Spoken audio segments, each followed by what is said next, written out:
This production has been authorized, vetted, evaluated, and approved for your consumption by Wild LLC. You're welcome.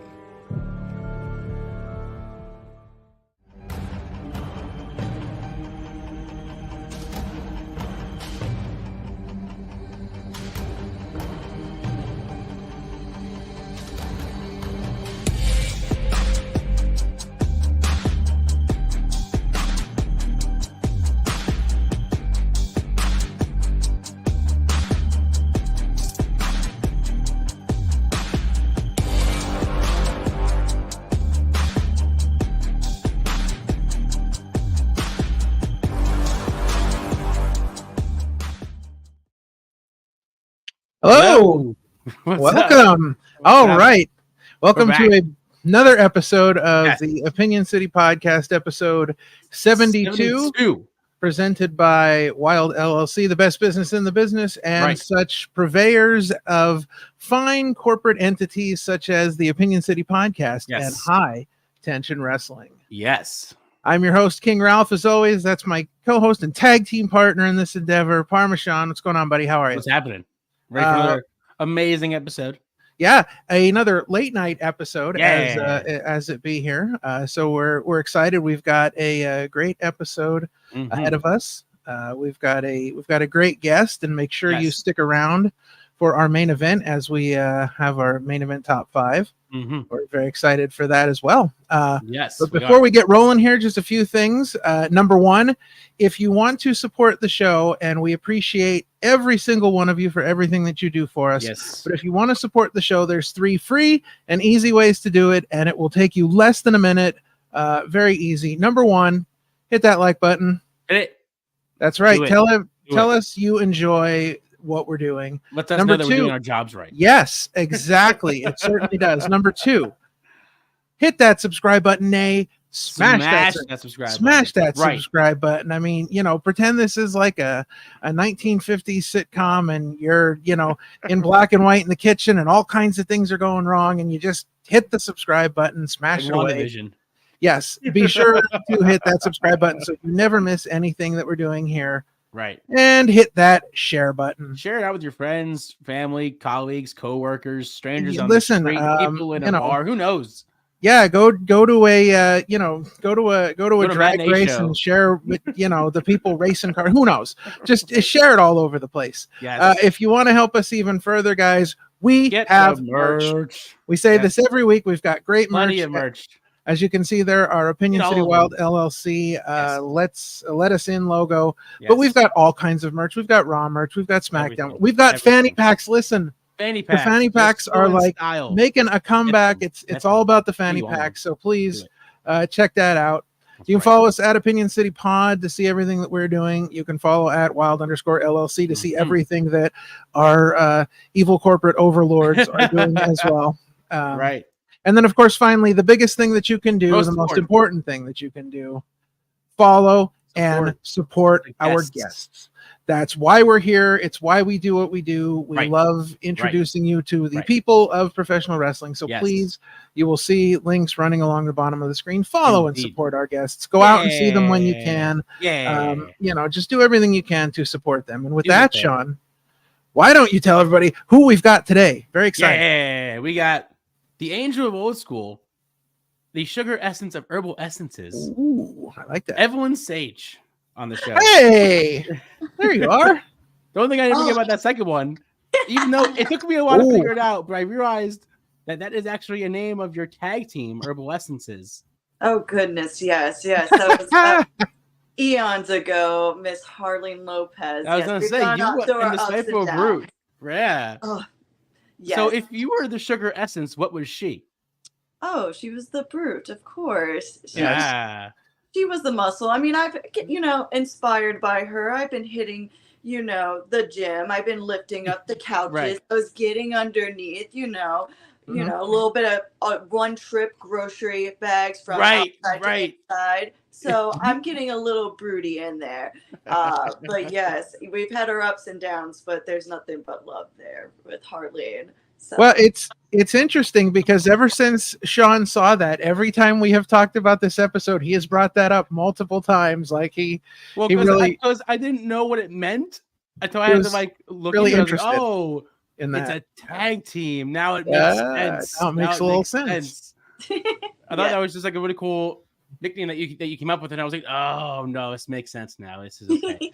Yeah. Well, before we get started here, though, this is a momentous occasion here. Yes. This is a historic occasion because, as I understand it, this is your very first podcast. It is, yes. First radio talk show. Like, yes, I don't know. I hope I have the face for radio. Jeez. I hope I don't disappoint. This is gonna be great. This is gonna be a lot of fun. No one's gonna disappoint anybody here. No.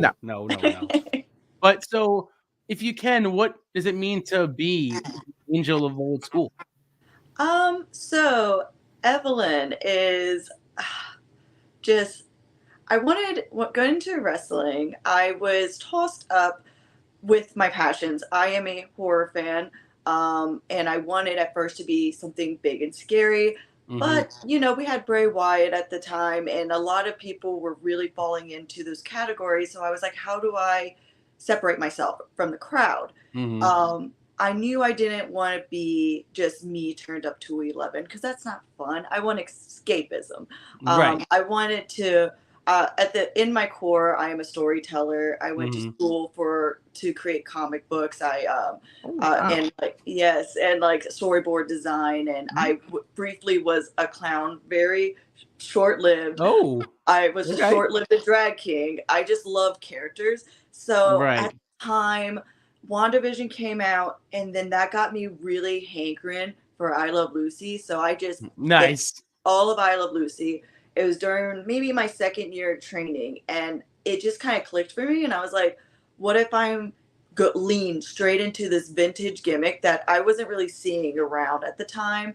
50s, 60s housewife, but turn it on its head and be maybe a little deranged. Maybe she's, mixing the wrong chemicals in the bathroom and doesn't have the window open. It's just a little off-kiltered. Maybe she's just making her, mama's little helper drinks a little too strong. Boy. Just a sense of there's something not right with this character. And that was going to be how I satisfied my horror cravings, but also I like being free to be whatever the promotion needs for me and what I'm feeling. So from state to state, promotion to promotion, Evelyn really does evolve. I don't have a set style. In one promotion, I'm a mama, and everyone chants mama, and I am their I'm a little motherly sweetheart, but I'm still deranged and crazy, but they love it. And then in other promotions, I'm more like rockabilly. I lean more into a more modern flip of it, which is fun. And in others, I'm just absolutely unhinged stalker type, as we see high tension. So I like having freedom with this character. I can really play with whatever the audience is looking for me. I can be more family friendly. I can be more unhinged and violent. And I like that freedom for myself. Yeah, you're a very well-rounded overall. You can do pretty much anything with that character. Yes, and it's fun, and it's just I don't know. I really she's so different from, and I know it's weird talking about it in like a third person, I guess, but I am absolutely separated from this character, and so it's nice to be able to fall into her and just get right back out. I've been told multiple times when my demeanor, just how I walk as me, to how I walk as Evelyn, it's like a shift, and it's weird when people see it. They're like, it's like a control, like a total like personality shift. But I like it. I don't know. I'm here for it. That's very cool. So let's kind of take it back a little bit. Let's talk about how you got into professional wrestling, how your whole journey began. Oh yes. So hopefully this won't like ruffle feathers or anything. I'm not raised on wrestling. I am not a child of wrestling. It was not really around with my family, and I really didn't have the opportunity, and none of my friends growing up really watched it either. But I love horror and just nerd culture, I suppose you could say, right. comic books and whatnot. And a lot of the groups that I followed always referenced wrestling. And it got to a point where I realized, I was like, okay, every genre that I'm involved in or I'm passionate about, they always make a reference to wrestling. Right. And during the time, like women's wrestling was getting really good. It was right before 2018, 2019, so before COVID. And I was like, you know what? I'm just going to check it out and see what's up. My roommate at the time, who is like a best friend to me, he's like, I got you. Cause at first it's overwhelming. It's like, where do you start? Where do you start? Like, I didn't know if I just started right in WWE right now. I wasn't sure where to go. And he was like, I got you. He's like, we're gonna start with Attitude Era. I'm gonna give you some episodes. Nice. And we'll see. Like, these are his personal favorites and ones that he thought were iconic enough. And he's like, and then we'll see. And if you like it, and then we can go from there. And it just hook, line, sinker got me. I fell deep into it. It was I guess a rabbit hole or a fixation almost, like where I was like, oh, I'm in. And so that opened my eyes. A specific match that got me was WrestleMania 28, I believe. It was Triple H, Undertaker, Hell in a Cell, and Shawn Michaels was the ref. Yes. And I knew who Undertaker was. I did not know who Triple H was. I didn't know who Shawn Michaels was. Oh, jeez. But I knew of Undertaker because I feel like you kind of, he falls into like a lot of the categories where I recognize his face. I'm like, oh, it's that guy. Got it. Sure. And watching that match, not knowing anything, and it's like the end of the era, this big climactic like finale. I started like tearing up and I started feeling things. I was like, these men are making me feel things in this match. And that was the moment where I was like, oh my God, I love this. To have someone who has no idea what wrestling is and to watch this and feel something for it and like picking up the pieces of this long storyline. And like, it made me realize, I was like, this is the best storytelling platform ever for me. I was like, I just love this platform for telling a story. It's one of those things where like the wrestling match, as much as the promos tell just as much of the story as any promo would in the ring. And that's what I think people miss in what wrestling actually is. It's art in a way. It's performance art. Like, yes, you can call it fake all you want and call it staged and kind of crap all over it, but it's a very specific form of art that not everybody can do. Yeah, and you're like putting your body into it because gravity is not fake, baby. Like, no, definitely not. Unfortunately, not. We haven't figured that out yet. But once we do, easy. But yes, I fell right into it. Started binging Attitude Era just to kind of catch up on some of the storylines, and then jumped into what was going on at the time. And it was fast tracked to me buying my first tickets to like Extreme Rules in Philly. Nice. Like, I think 2019. Yep, I was there for that one. Yeah. Yeah, so good. And like it was just fast tracked me. I was just like, whoop. And I was going to school for circus at the time. So I was like, oh, if I'm going to school for circus, I wonder if there's something for wrestling. And I happened to look online and there was. So the Wrestle Factory was right in Philly. And I was just like, they have a free trial. Like, they have a run through. So I was like, you know what? I'm just going to feel it out. And I am minus circus, which helped. I was not athletic at all. Circus was helping me loosen up a bit. But I was very much like, I couldn't even like touch my toes. It was so hard life for me, but I did it because it was fun. But getting into wrestling, it was a really hard transition for me, but I can't explain it. During that time, I was in my life, I was working nonstop. I would go home, sleep, go to work, and I don't have like a 9 to 5, so I was all over the place, and I kind of was just skating through life. I was very much like in a funk, and I wasn't taking care of myself. I wasn't happy with what I was doing. And then I started getting into wrestling. I found the school, and I started my training from there. And I literally transformed. Like I stopped, like I wasn't like an alcoholic or anything, but I stopped drinking. I started eating healthy. I went to the gym, and I just like it awakened something in me, and I felt like I finally like was like my eyes were open. I had something to look forward to. So wrestling like totally changed my life. I can't imagine where I would be at if I didn't have this outlet to express myself. And I drew and stuff, but it was different. You know, this is it's physical. It's like you can actually just release, you know? Right. Yeah. So it's interesting that you got started in the Attitude Era, because like you talked about how Evelyn Sage is like a character to you, and the Attitude Era, like everybody was some type of character. Yeah, so everyone was over character. the top. Yeah. Yes, and that's he made my friend Adam knew. He was just like, listen, this is where you need to be. Like the characters there, and he was right. Problematic things, of course, but of course. The characters and storylines were so rich, and I really just I enjoyed it so much. I feel like, you know, hopefully I feel like it's getting a little bit better with modern wrestling. It's just, you know, that's why I got into the business. So that's something that I just, when I go to a promotion, that's kind of what I'm looking for.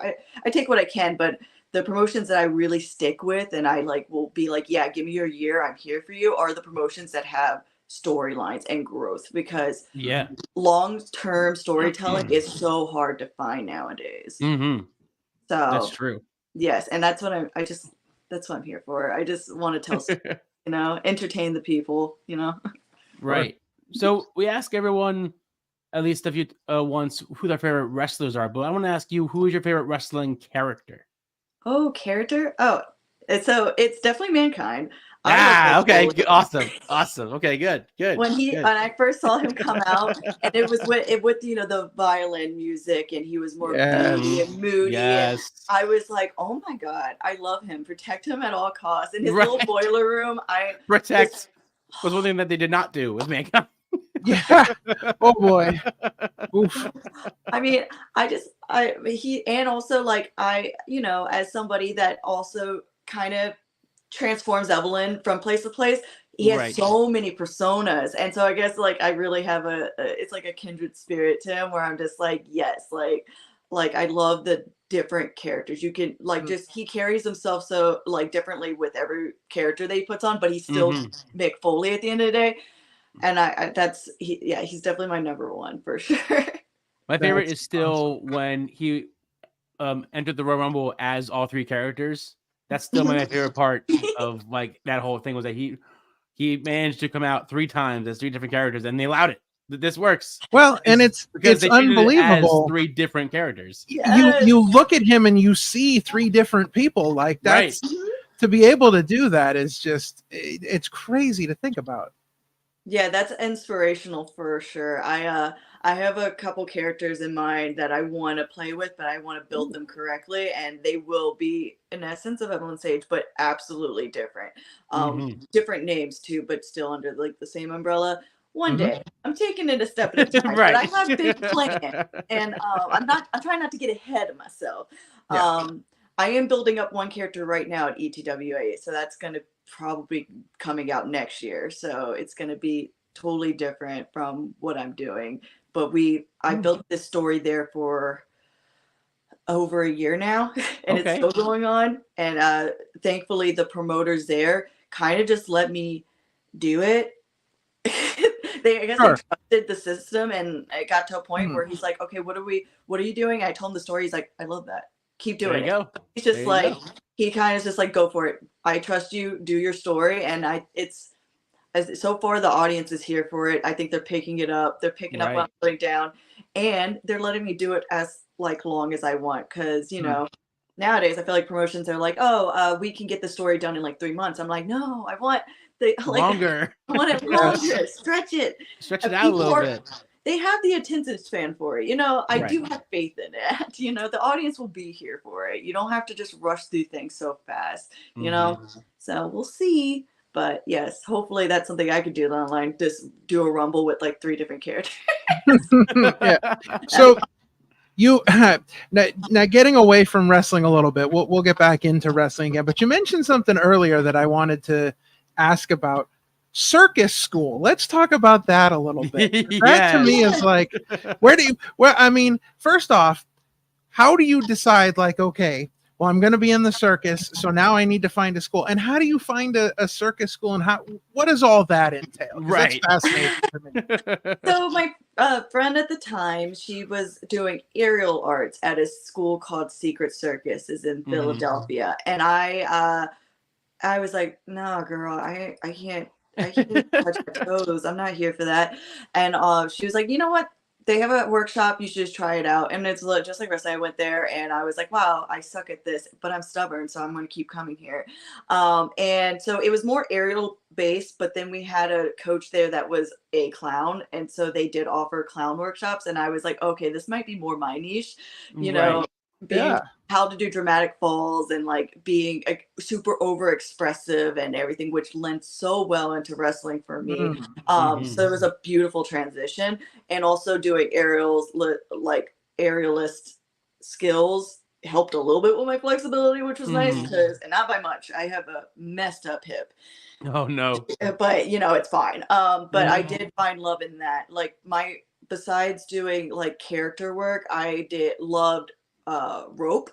So it's like silks, but it's a rope, and she is hard, and it's like sandpaper. She'll rip the skin off of you. But it was so different from silks, where silks was very squeezy and delicate, and you're doing like the splits and everything. Whereas rope was very masculine, and the shapes you made with your body were more like just dynamic and geometric, and it was a lot of up. Like my shoulders never looked better because I could just. Once I learned how to climb and I could just hold myself, my grip strength, I could just be up there forever. And I very much love that outlet for me. I wish I could find a school here that would offer it. But also my time is so busy. I can't even imagine trying to squeeze that in. I don't even know how I did a full-time job, circus school, and training for wrestling, because I did for a while, did all of that. But yes. What a schedule. Yes. So that's what I did for like 2 or 3 years before I got into wrestling. I did it not so seriously, and then near the end I was like, all right, I want to be a beefcake, so I just kept going there because it's like the best workout ever. Right. But yes, I would love to revisit it. It's not completely gone, but I did choose wrestling over it for sure. I just got a little bit more out of wrestling because it's like there's clowning on ropes, but the wrestling is more clown centric for me personally. I tell anyway, like I am a clown. I like to be silly. I am a clown. I can be silly and change it to more horror, and I like that flexibility where I can be whatever I can be goofy silly, or I can be like, oh, that's unsettling. I'm uncomfortable now. Right. Yeah. So from there, when did you start getting into the world of cosplaying? Because we've seen a lot of that. You do a lot of really cool costumes. I've seen a lot of cool costumes that you've done. Yes. So I dabbled in being a drag king, and I think that kind of lended over to cosplaying. I feel like I cosplayed loosely and went to like rent fairs and stuff in the past. So you're falling into a character. Cosplaying more seriously the past 3 years. A couple years before that, I did go as Drax. Nice. Because I had a bald head and I just had the muscle suit and everything. And I went to New York Comic Con, and it was a hit. That. I think it is on my Instagram. So if you look at it, she's there. She's not great, but she's there. I love a little head in the big muscle suit. Me eating chips so still. You can't even see me. Nice. It was so fun. But the past 3 years, we really dove into it. We have a group of friends that have been doing it for like 10 years. And wow. And they just put so much work into it that it really just inspired me and my partner to be like, we're going to do this, right? And we're the type of people that we just don't do it like lightly. We have No, to you go full 100%. Right. Yes. So it's been fun. I love it. And once again, just another outlet. It's also still character work. It's nice to put all this hard work in and then in a crowd of like thousands of people and just, I don't know, you present yourself a little different because I'm in my regular day life. I'm very much introverted. When I'm at my shoot job, I'm bundled up and I'm like in my work zone. I don't want to talk to anybody. I'm in my little corner, like, yeah, stay away. Don't talk to me. Right. But with wrestling and cosplaying, it's a chance for me to kind of, let loose. But it's something about craftsmanship too. I love building props and I like putting the work in. It's rewarding to put so much work in. It's so stressful leading up to it, but then once you slap it all together, even if it's not perfect, people just love it. When they know who you are, even if you're like a niche character, it just feels good. And you're just like, my people. It's my people. I'm here. So yes, it's something we're going to keep doing for sure. I love cosplaying. What's been your favorite outfit that you've made so far? That I made, so Cetrion from Mortal Kombat, and it was one of my biggest first to-dos because I made the whole back piece, and the first one I made was awful. It was like it was like a metal cage on my back, and wasn't sitting right, and then the rocks would hit my head, and I was like, okay, and this is not ideal. But then the second year I figured it out, and she was perfect. I had they were floating over me, and when I would walk, they would like billow behind me like a cocktail. Nice. And it looked so good. And I like handcrafted like maybe 95% of it. I didn't make the leotard underneath, but I altered it, and I made all the I made all the vinyl leaves for it. I made my kick pads. I call them kick pads, the boot covers, but they're pretty much just kick pads. And then the arm pieces, I made the rocks out of wire tape, paper mache, and they look so good. And really cool. Yeah, the headpiece, everything. And so that's my favorite because I built most of it. But my new favorite that I didn't build most of, but it was a hit, was Drusilla from Buffy. I had the prosthetics, the contacts, and it was such a comfy cosplay because it was just the piece and the teeth and the wig and everything. But I had the most traction for that because walking around, people were like, "Oh my God, Drusilla!" And we did it on a off night. It was the pre-party. It wasn't even con day. We went Wednesday. Oh, okay. And we got stopped so many times that we were with a Master Chief, and he looked at us, and one of our friends, full Halo, just Master Chief. He was just like, "You guys should do this not on a Wednesday next year. Do it Friday so more people could see it." And that was a fun one because I could run around and be silly and creepy and weird. And I feel like that fandom is so wonderful. So everyone was so delightful, Right. Yeah. That's awesome. So this is just something I was thinking about as we're talking, obviously nerd culture and all these cool things here. So are you now, or have you ever been, a tabletop gamer? Ooh, yes. Briefly. I want to get back to it. Yes, adult life, got into D&D. We played for 2 to 3 years, and it was a long-term story. But we just finished it because adults, it's hard. It got harder and harder to meet up with it, and it sucks that we couldn't finish the story, but it was a long story. But yes, I briefly, and I would love to play again, but once again, there's not enough time in the day. Right. The people that I cosplay with, they are in a tabletop, or were in a tabletop, and they were doing it with people in, where is it? Somewhere else. I can't remember where. Somewhere over there. And so, but they were able to do it online, and so they're trying to get me into it. And I was like, I don't think I can dedicate the time, and I don't want to ruin anyone's gameplay by my dumb schedule. But a one-off I would love to do. If I can get into you get in, you do the story, you get out. I'd be there for it. And what type of character did you play? I played a tiefling. Oh, nice. Nice. Okay. Very cool. I feel like everyone's like, yeah, give me the demon one right now. I want that one. But I a cleric, a war cleric. So I for some reason I went all good. Just I'm all good. Lawful good. And I was like, why did I go with lawful good, girl? I guess I wanted to go completely opposite and not chaotic. And most of my group went the chaotic route. So I was like, all right, I think I need someone needs to be level-headed here. So I guess it'll be me. And no one wanted to be a healer. So I was like, well, shoot, someone's got to be a healer. Well, if you're going to go all good, healer is a great way to go, especially like to have that dynamic in a group where everybody else is chaotic. That's amazing. Right. Yeah. Yes. And I picked the war cleric because I could be in full armor. I had a big war hammer, so I could still be, a muscle, a tank if I had to be. Right. So I really liked that character. She was very quiet, but she grew. My alignment might have changed a little bit near the end, but it was fine. I was just going with the flow of my team. Sometimes you got to do it. Yeah. But I did love that character a lot. But yeah, I don't know what I would do next though. If I did, I thought about it. I can't make my mind up of what I would do. So many options. Many options. I would love to try the Call of Cthulhu. I think that would be cool. Mm-hmm. I know it's a little the gameplay is different, but I would. It sounds fun. I think I would give that a fighting chance if I had the time and the group to do it with. Very sure. Cool.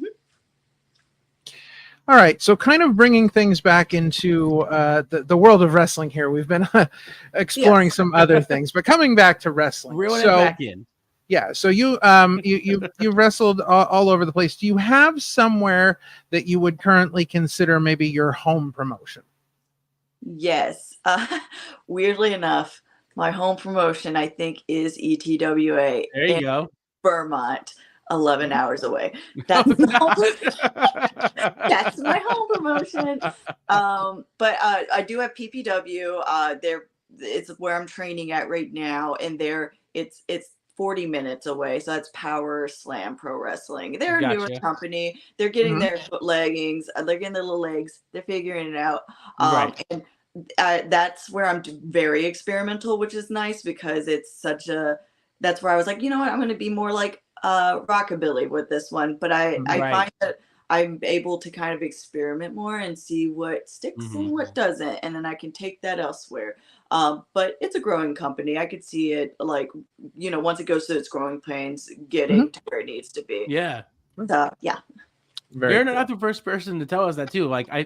Even though they're far, ETW is getting some major traction with a lot of people. Like they're willing to go make that trek and drive to this promotion. Like they're doing some pretty good things up there in Vermont.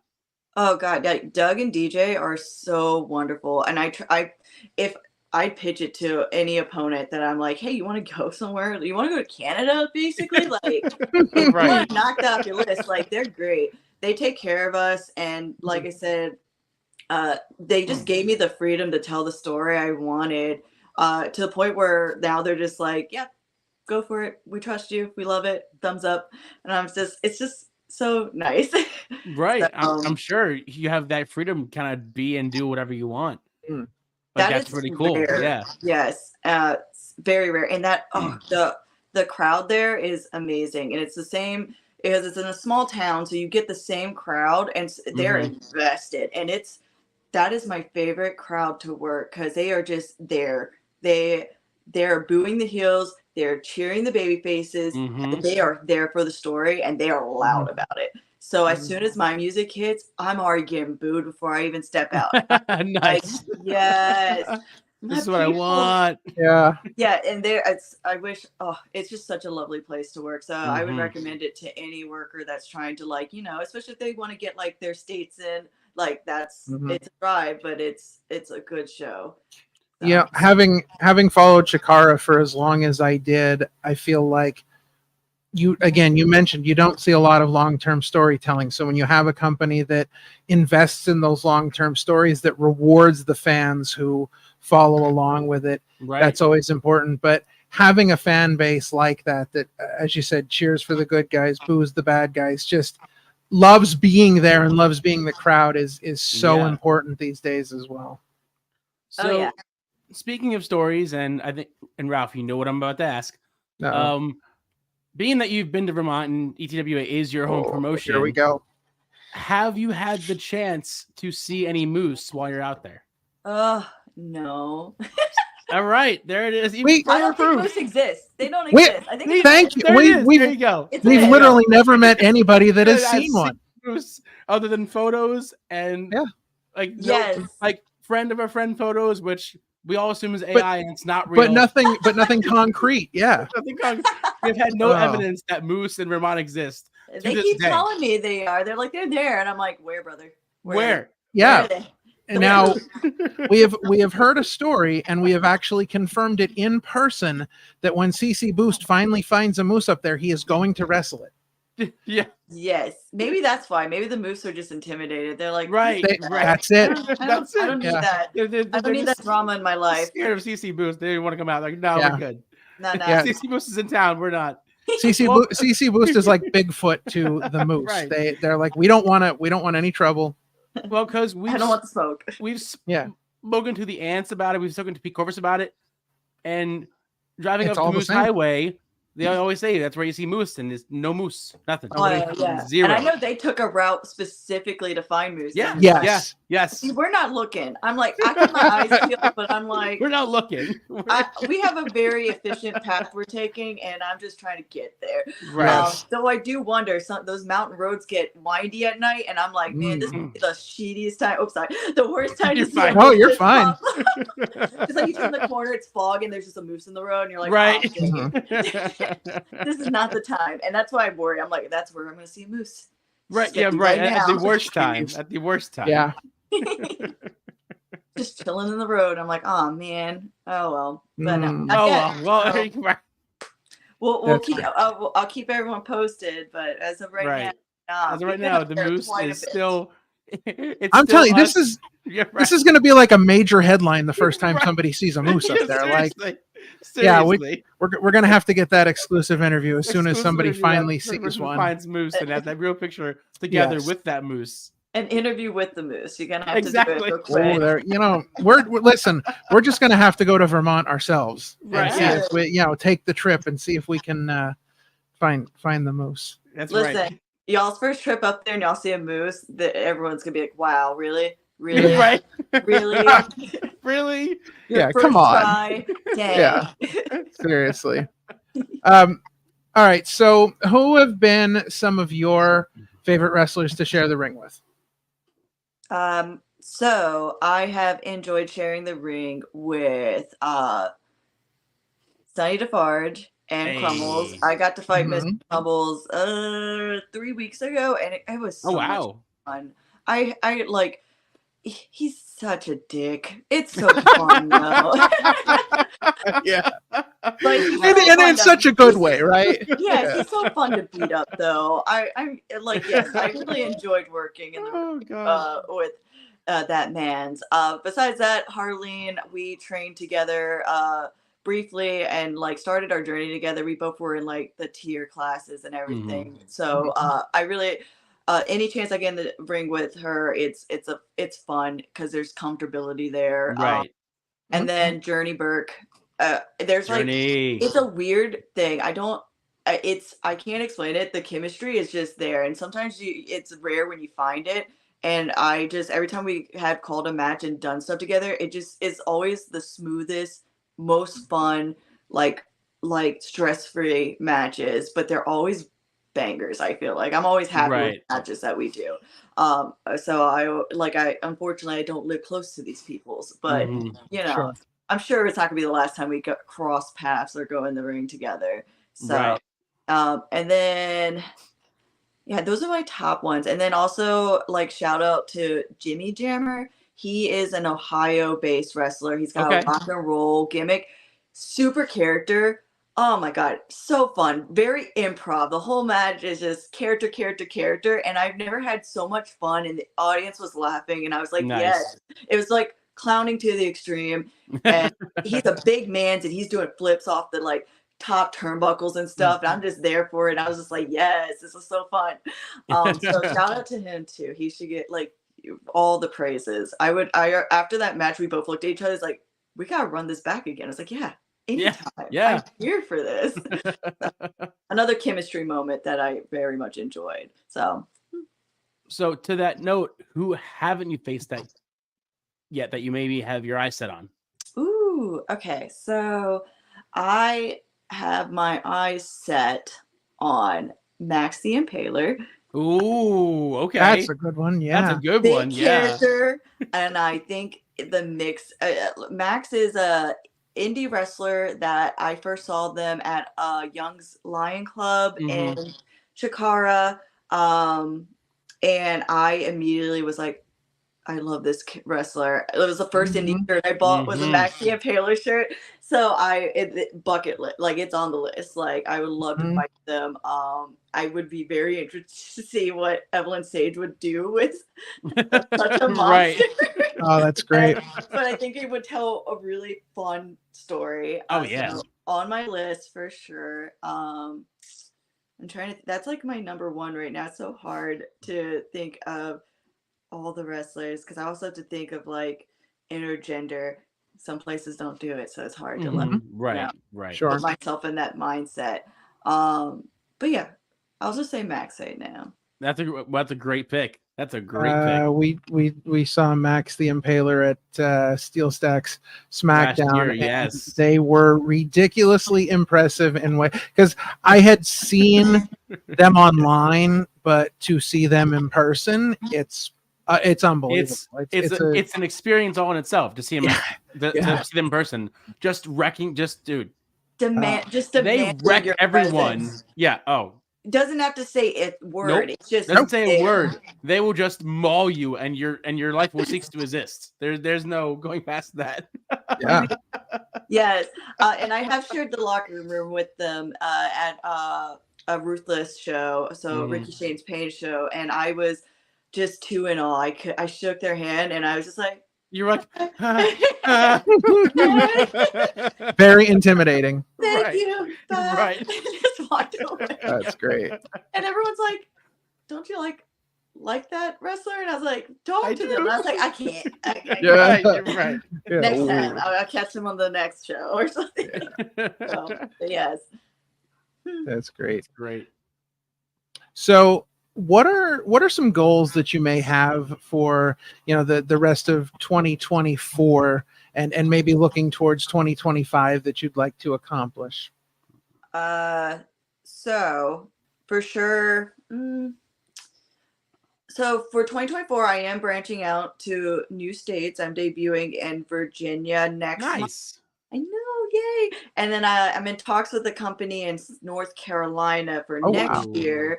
So that's fun. It's just I'm trying to branch out right now. Where I'm wrestling is so all over the place. So, it's like Ohio, occasionally Pennsylvania, and New Jersey. Lots of West Virginia because Ohio they're just right there. Right. And then Vermont for some freaking reason. So it's because you love Vermont.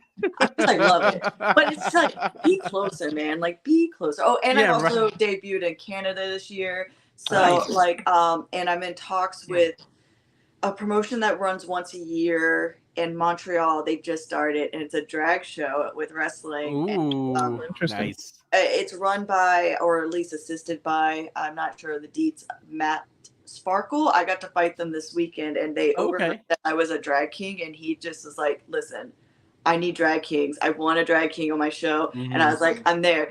Tell me the date." He's like, "It's May of next year. Remind me the date, and I'll go because that's so fun."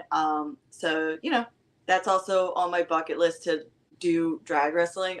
Because I love cosplay wrestling. I've had the opportunity to do it a couple times. Not nearly enough. I want to do it more. Like, please, I love it. So this is just like another branch of it that I'm just like, yes, I'm so excited to like get that off my list because I love like that art style of drag and together because wrestling is just drag at the end of the day. Like, right.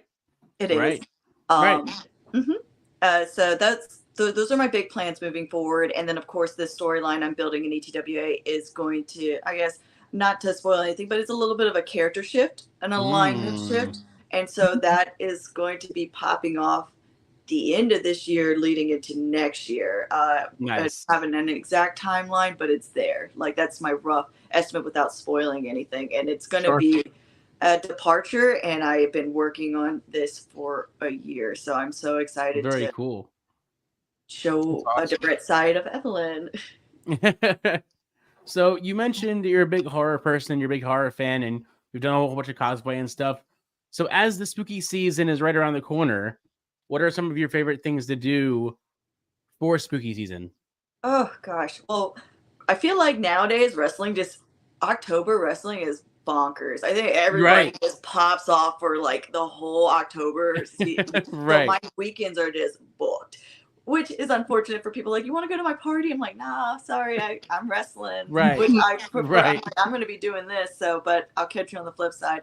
But besides that, I am a fall girly, as they say, the kids say. I love the pumpkin patches. I love going to Spirit Halloween. I'm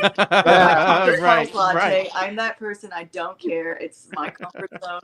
Take me to Home Goods and I'll be happy. I just have to, reel it in a little bit. Right. Drop my whole paycheck. But it's just cozy. And then besides that, I'm so busy all the time that it's hard for me to catch up with like just TV shows and movies and that are coming out right now. But in October, well, right now, September to October, I really make an effort to be like, I'm going to watch my all-time favorite Halloween movies that I have to watch. I'm going to try to watch a new horror movie, at least one, just so I can catch up with everything and just really fall into that comfort zone, even if it means I might have to lose a little bit of sleep. Because one year I didn't do it, and I blinked and it was already Christmas, and I was like, I didn't do any of the things that I wanted to do. Any of the things. Yeah, so I try to make the time. Right. It's that time of year. A tradition. Yeah, I'm a huge Peanuts fan, so it's the Great Pumpkin. Charlie Brown is always on the hit list. Yes, definitely got to watch that. Of course. Didn't you just get a grilled cheese waffle Snoopy? Oh no! Press? Listen. Oh, hold on. So, for my birthday, just this past week, my wife bought me a Peanuts sandwich maker. So on the top of it, it's got a picture of Snoopy and Woodstock on top of the doghouse. But when you actually make the sandwiches, it does Snoopy on one side and Woodstock on the other. And I'm like, oh, that's so great. So now I'm like obsessed with making sandwiches. Yes, I love that. Yeah. That's fun. So speaking of this spooky season and Halloween and things like that, so this will be a two-part question. First, what has been your favorite Halloween costume that you've ever done, and what do you have plans for your next Halloween costume, or do you have something in the works? I know it's weird because we put so much time in cosplaying, but it is different. A cosplay and a Halloween costume are two totally separate things. Different vibes. My favorite Halloween costume that I've done recently is I did it with my partner, and we were the Beetlejuice ghosts. And so what we did is atomed up, the plaid button up, the dad khakis, the glasses, and then I had like my dress, and I just curled my hair. It's still green, but I just curled it up. But we put sheets over us, and we went thrifting and found sheets that were so close to what they had, and they were like floral prints and everything. So we did that, and then I took a poster board, a big one, like one that opens up, and I made the what are they called? The picture. What's that called? I can't think of it. I don't know. In Beetlejuice, where she takes a picture and it comes out, and it's like no feet. She writes it on the bottom of it, and I can't think of what that. Like the Polaroids? Thank you. Oh my god! Yeah. I don't know why we couldn't think of that. Yes, so it was we just cut it to look like the Polaroid, and then we just write no feet on it. So we had a prop at a Halloween party, so people could take pictures in it and stuff. That's cool. And it was fun. It was a Halloween costume party. It was a very adult party, and I was like, wow, this is what like partying as an adult is. They had like baskets and like just it's fun, and we are very competitive, so we won a lot of those games and the competition. That's awesome, but it was fun. And we only took one basket. We were like, please, we don't need all these baskets. Like it's just the winning for us. You just want to win. That's right of it. But that was such a fun one, and that was before like Beetlejuice I think even was announced. So, but it was still like on the up and up. So it was a fan favorite. It was an easy costume too. So I very much enjoyed that one. But as of like when I plan Halloween costumes, minus that one, I tend to try to go classic. I love me a classic Halloween costume. Give me a witch, a skeleton. Nice. I did the pumpkin mean once where I just painted my hair like the pumpkin, had the black suit, and I just did like the dance, you know? Nice. I really like going to the classics because it's just so fun to paint up your face and do something that's so nostalgic and simple. Right. You know, it's timeless for a reason. Yeah. And those are kind of what I lean towards for actual Halloween parties, where I'm just like, yeah, I just want to, you know, touch base with my childhood and paint my face green. Yeah. You know? Yeah. Why not? Yeah. Right. All right. Well, with that is going to bring us to our final question of the interview, presented by Dr. Ethan Wild. That's right. Sean, why don't you take it away? Yes, you sort of hinted at it earlier, but we're going to get the full answer now. So, what does pro wrestling mean to you, and what is the significance that it had on your life? Very short-lived, very new to my life, I guess, in the grand scheme of things. Right. But probably the most impactful. I've tried many hats, you know, doing drag, doing circus, doing this, but nothing hit so hard for me and transformed my life in such a positive way. In and out. I just feel super fulfilled doing wrestling, and it's just balanced my life completely. I feel like I'm way happier at like my shoot job and in my regular day life. It is such an outlet that you can't get anywhere else. I don't know. It's hard to explain. It's impact. That's the best way I can put it, but in the best of ways. It's probably the best therapy I could have ever asked for. And just being able to tell a story and making these connections with people, even as most of my career as I am a heel, it's very little places I'm a babyface, but you know, I still find like little girls and stuff being like, "You're my favorite." I'm like, I'm kind of a dick, but okay. Right. But it's kind of nice, you know, to have people be like, it's a connection with like the community, especially if it like with my home promotion being Vermont, you know, I'm still making a connection with all those people there. And, you know, if I can, you know, improve someone's weekend or like, you know, give them something to yell at, you know, let their vent out and they're just screaming at me, I'm here for it. And I love it. So, yeah. That's awesome. Great answer. Yeah. Perfect. So it has been great getting to learn a little bit about who Evelyn Sage is and get a little peek behind the curtain there. But now it is time for our main event, Top 5 list, presented by Upstanding Dylan Mesh. That's right. All right. So what have we got for a top 5 this week? And it's a very exciting topic. Very exciting top 5, being that it is spooky season and it is spooky time.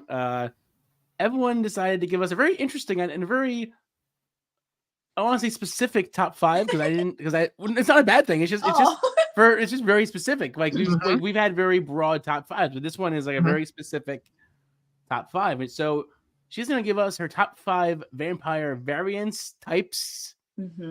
So I have to say, so we're sitting at the dining room table today, and my wife is looking at Facebook, and she sees our post about the show, and the only thing she says to me, she looks at me and she says, "Are there 5 different types of vampires?" I'm like, well, I guess I'm going to find out. Find out, right? Yes. And yes, and you would be surprised because at first I was like, how do I phrase this? And I got you. I have a list. All right. How do you want this? I'm assuming 5 to 1. That makes sense. Yeah, we can go however you want. Absolutely. Out of order. I think you have to end with the best, right? Sure. Yeah. All right. However you want to present, we're ready to learn. Okay. All right. So my number 5 is specifically Van Helsing vampires, the Stephen Sommers film. I love Stephen Sommers. My favorite movie, so I have a soft spot for it. These vampires are just gargoyles. They're freaking sweet. They transform. They got the wings. They're all blue and they're just monstrous. And I love that. It's just such a unique take on vampires that just makes sense to just lean into the gargoyle because of medieval times. It just fits. And I love that style. And I know a lot of people may not like that movie, but I love that movie. I'm here for it. Everyone's so beautiful. And it's just the style of it just touches my art. It's just so stylized. So maybe that's also why. But sure. I don't feel like I see a lot of gargoyle vampires floating around. So that's why, like, I feel like number 5 is a good spot for it. Number 4 is actually from a book that I highly recommend, especially with spooky season. It's Suffer the Children by Craig DeLuey. And maybe kind of spoilies, but not really. So I don't know if you want to like skip ahead or like plug your ears. But I think when you start reading it, even from the back, you can kind of pick up that this is a vampire story. This is such a unique type of vampire that I've never heard of. They're like zombies almost, but not like ravenous. They're corpses. So they're like, their eyes are moving, but they can't move. They're just dead. But once they get blood, life pops back into them and they can move around and they're acting like their personality comes back and they're alive. The problem is, once you give them one, like let's say a pint of blood, it can sustain them for a day. And the next time you give them a pint, now you only have half a day. The more that you give them, the more you have to give them to keep them running. The problem is, the more blood that you give them, the more they start changing. It's like almost an addiction. They become more ravenous. They become deadly. The problem with this is, if you decide to not give them blood, they start decomposing and dying. Fun. So it's a timeline that you have to fight with. If they goes too far, then they're gone forever. This story is told in like a narrative format, so each chapter is a different person's perspective, which is my favorite type of storytelling. And so highly recommend this book. I don't have time to read, unfortunately, but when I started, I just picked it up on a whim, and when I started reading it, I read it in like 2 days, and I lost some sleep for it, but I could not put it down. It's got some gruesome scenes that like made my skin crawl, and it's wonderful. Highly recommend it. Spooky season. Suffer the Children. Yes. And it's an easy read, which is nice. Oh, good. My third is Anne Rice Vampires. Okay. It's here. I have to. I love the romantic, beautiful vampires. Like just the glass porcelain skin, the beautiful eyes. It's very romanticized. And Anne Rice told us built a beautiful world, and like these characters fall so perfectly into it. And of course, I got into it in a pivotal time of my very young adult life, like preteen on. So it really changed my DNA for me, and probably for a whole nation, I would imagine. Sure.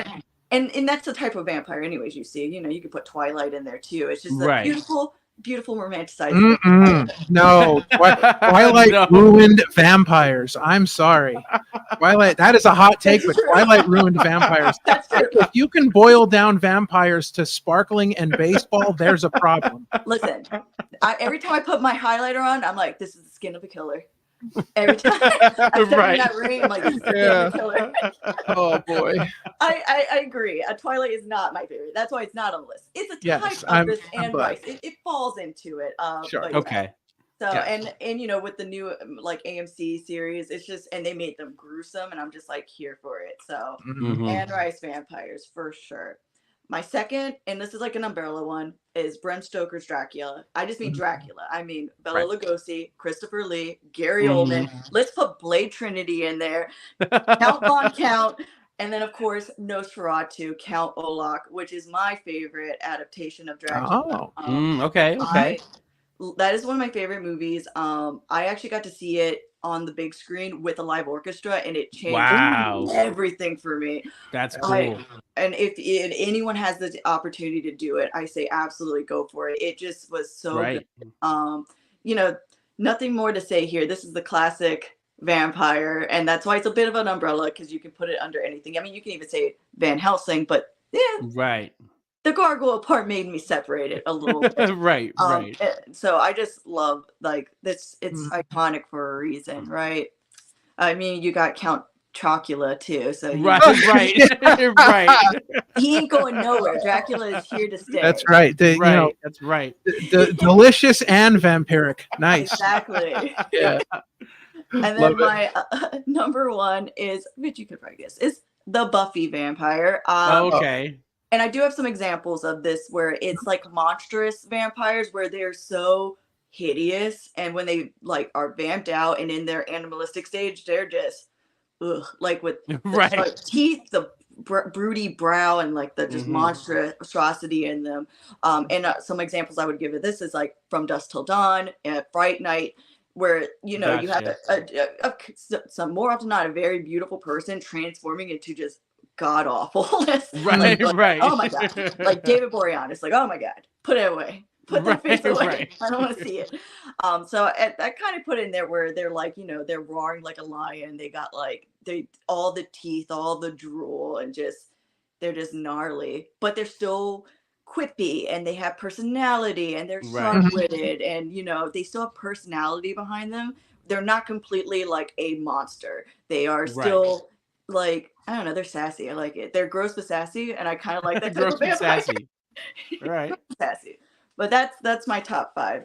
So, So here's a question, because and I thought of this just now because I didn't really think of it when I was thinking about different types of vampires. But how do you feel about comedic vampires, i.e., What We Do in the Shadows? Yes. Are you a fan? That's a good show. I love that show. That is an honorable mention, and I've had a hard time because I love me like the energy draining vampire. That's such Colin Robinson. Oh, he's so good. He's so good. I that is an honorable mention. It was a toss up, but for some reason Van Helsing just muscled it out, and I am who I am. I am who I am. I love that. I love Steve Summers. Dang it. But yes, no, I do love that series. I have to catch up on it. Once again, I don't have time, but I do enjoy, like, when I can sit down and binge it. I'm just like, this is some good stuff. I love it. My wife is into crafting and things like that, and so like when she goes to the crafting store, I make sure I'll follow her, and when we get down the one aisle, I'll be like, creepy paper. Creepy paper. And it makes me laugh, and she has no idea what, because she does not stuff. So she's like, what? She doesn't get it at all, but I laugh hysterically. All right, so now every time I walk down the craft store, I'm gonna think of that, and I'm gonna keep myself. Paper. Laugh for yourself the whole time. Yes. All right. Top 5. That was great. Definitely knowledgeable. Fantastic. I didn't know there were that many variants of vampires. I thought they were just. I'm not a vampire expert. This is just my opinion. Listen, you have come to the right place. We are Opinion City. You have come to the right place. It is definitely the right place. and never let it be said that we here at Opinion City don't just entertain you, we educate you as well. Exactly. 100%. Yes. 100%. Absolutely. So that was a great top 5.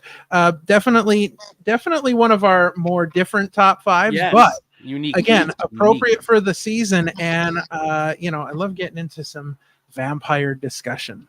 That's right. All right. So before we get out of here, we're going to take a quick break, and we will be back with some upcoming events.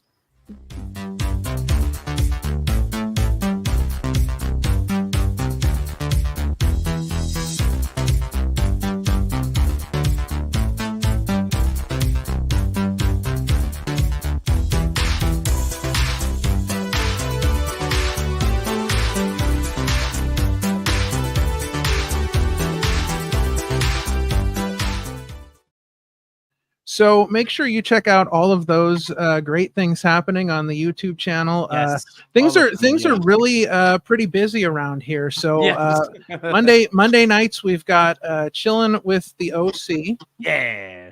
Where we stream along with Monday Night Raw. Friday nights we've got Chilling with a bro, some bros, one bro, two bros, no bros, who knows? It's Chilling with the Bros for Friday Night SmackDown. And don't forget our brand new show. Which is the list where we present our top 5s. And of course, make sure you're here next week for our big interview with New Jersey's own Jack. We're excited for that as well. Remember that North Jersey, baby. Yeah. All right. So with that being said, Evelyn Sage, the Age of Old School, why don't you tell us what you've got going on? So next weekend I will be at Real Shoot Wrestling in West Virginia. Nice. That's going to be fun. I'm fighting Lexus, so that's going to be a fun match. And then every second weekend I'm in ETWA. They do stream their stuff online. They're a little. They edit everything beautifully, so it's a little bit behind from what we're doing right now. But you can follow them on YouTube, and the whole story's up there. They have commentary, everything. So it's like follow ETWA on YouTube. Yes. And catch the whole story. I've been telling it for a year, and maybe y'all can see where I'm leading to. Yeah. Yes. A little bread. Very cool. And then I will be in Richmond, Virginia, debuting at CCWA. So it's Capital City Wrestling Alliance. And so I will be fighting with my new tag team partner, Jay Alexandria, the Wicked Witch of Wrestling. We've been kind of building this for about half a year. And so we're kind of trying to make it a thing where we're going to be tagging together, two green-haired vintage broads out taking over the town. So that will be October 26th, so a Halloween show. It's perfect. And so if you're in the Richmond area, maybe check us out. Awesome. And of course, everybody can follow you at Twitter and Instagram to check out everything you've got going on. Make sure you are following and supporting Evelyn as she travels all over the East Coast. Very exciting stuff. All right. Well, this has been an amazing episode. We appreciate you coming on and giving us your time. Hopefully your first podcast experience was a good one. Oh, yes. I still have my fingers and toes. So hey, I was listen. Every week when we're done, we take count and make sure everything's still there. And as long as everything's still there, we're like successful show. Inventory's good here. Awesome. Well, we appreciate your time. We're going to wrap things up here, and we'll be with you in just a moment. So hang out, and we'll be right with you. All right, Sean. It was a great show. Great show. Lots of fun. Learned a lot today. Learned a lot of knowledge. Listen, learned a lot about Evelyn. Learned a lot about a variety of subjects, including variety of vampires, which I am much excited to know about these different types of vampires. It's gives me something to check out now. So very excited for that. But just again, a big thank you to Evelyn for joining us here on, as we did not announce, but a late night edition of Opinion City. So it was great to have her, and be sure you're following her on Twitter and Instagram so you can see where she's going to be at. Make sure you're following us. Follow at wild_LLC, because the corporate overlords told us we have to say that. So follow them as well. And of course, like, share, and subscribe. We appreciate every single one of you for joining us. And with that is going to wrap things up here, and we will see you guys next time. On behalf of Wild LLC, this has been the Opinion City Podcast. It has been your pleasure. Happy trails till we meet again.